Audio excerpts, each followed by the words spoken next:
Pemerintah diminta untuk mengendalikan pandemi virus corona. Ini semata-mata untuk menekan angka penyebaran corona di Indonesia. Ya, angka pun dari hitung-hitungan ilmuwan yang ada di Indonesia menyebutkan bahwa angkanya cukup fantastis, Andro. Ini terjadi pada hari ke-77 dari kasus pertama corona ada di tanah air. Nah, lantas apa sih sebetulnya intervensi yang harus dilakukan oleh pemerintah dalam hal ini, pemirsa? Saat ini kami sudah bergabung dengan narasumber kami, yaitu ada Pak Pandu Riono, merupakan salah satu penggagas rekomendasi ahli epidemiologi FKM UI. Selamat sore, Dr. Pandu Riono.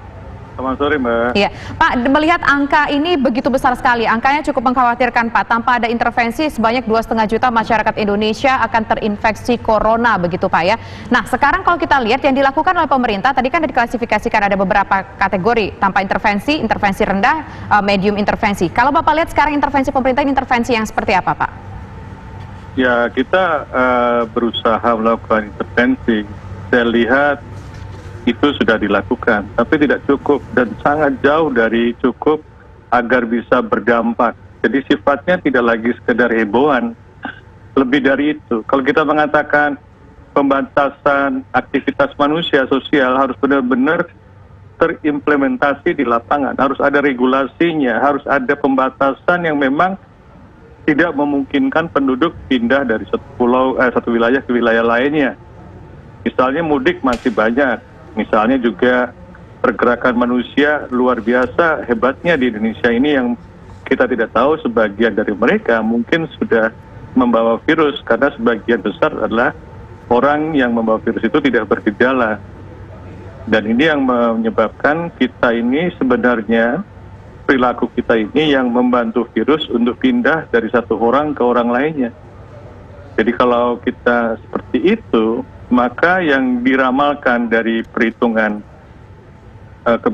kita dari pemodelan ini adalah akan banyak sekali orang Indonesia yang tertular.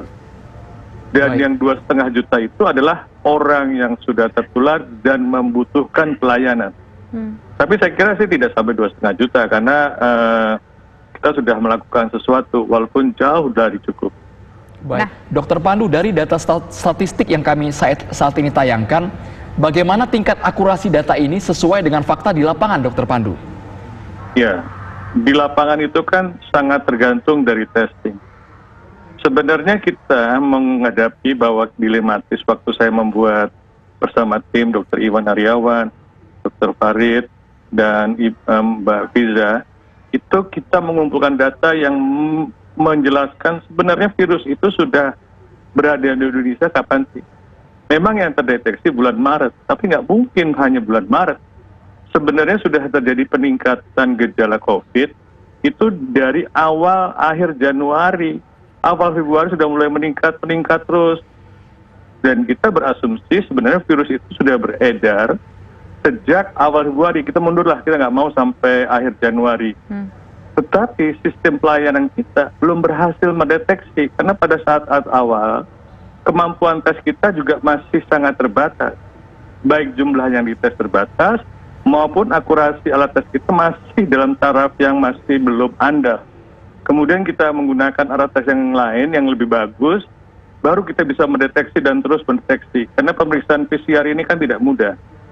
Dan apalagi alat PCR ini waktu itu hanya satu lab yang menyediakan pelayanan, yaitu hanya Badan Litbangkes. Sehingga banyak dari daerah yang harus dikirim dan mengalami kesulitan, terjadi backlog dan sebagainya. Jadi tes itulah yang membuat kita bisa mendeteksi sebenarnya seberapa banyak orang Indonesia yang sudah terinfeksi. Jadi angka-angka statistik yang berdasarkan pelayanan itu hanya puncaknya gunung es. Mungkin sekarang gunung esnya aja belum kelihatan, apalagi dasarnya.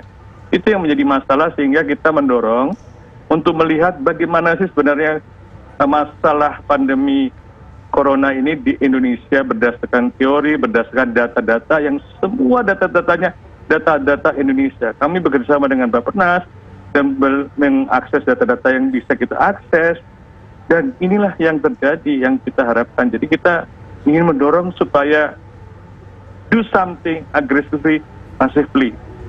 Oke, baik, Dr. Pandu, nanti kita akan lanjutkan kembali perbincangan kita usai jeda berikut. Pemirsa, kami kembali sesaat lagi.